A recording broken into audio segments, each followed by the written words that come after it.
Run the calculation process and view any errors in Diagnostics. An error notice can be one of the following. A warning is a notice that needs to be assessed but still allows the calculation to proceed. An error is a problem that needs to be solved or evaluated but allows the calculation to proceed.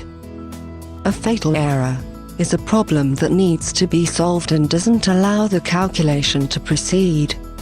Each type of notice shows the element, an explanation of the problem encountered and a possible solution.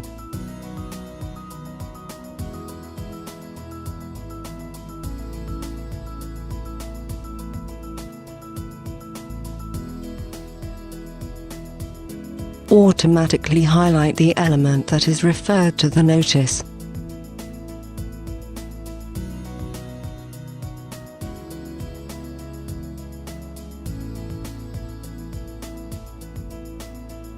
The diagnostics is updated in relation to the modifications made. You also have a diagnostics history list when resetting the calculation.